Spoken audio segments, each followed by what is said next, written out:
Well, tonight in Boomtown, we've talked about how for years Columbus has been exploding in growth.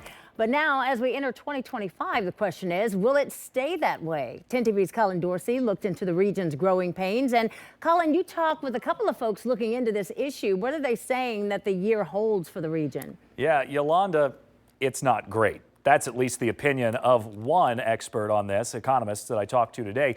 He says we're not going to see that many new jobs this year, and that's at least compared to the past few years. New housing, new businesses, and more people. That's been the driving theme behind Central Ohio in recent years, but 2025 might carry a different tune. Looking at the forecast for this year, do we see that continuing? This year, not so much, I'm afraid. Population is growing, but our job growth, I'm expecting to be only 4,500 jobs, 0.4%. Compare that to what Regionomics owner Bill LaFayette predicted for last year, 9,800 new jobs. But he says the region really only generated about 5,200. It's a lack of workforce with the skills that employers need. The labor force has been growing reasonably well, but people aren't getting hired.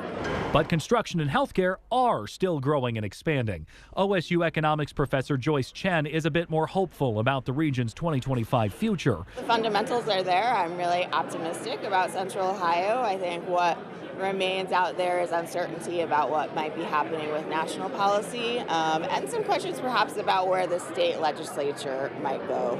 In recent weeks, Huntington Bank spun off 3 downtown buildings to Downtown Columbus Incorporated, a nonprofit developer. The troubled Key Bank building also saw many of its tenants leave last year. Chen says as businesses utilize remote work, this could be the opportunity to use those empty buildings to bring more affordable housing to the city. I think with some of the new zoning proposals that are up, it definitely could be, and I hope that it will be in the future. We definitely need denser housing and to repurpose some of this existing construction. And of course, we're also now just days away from a new presidential administration. Both experts say it's still undetermined how President-elect Trump's proposed policies, like wide-sweeping tariffs, will affect Central Ohio if he carries through with those plans. Colin Dorsey, 10 TV News. Yolanda?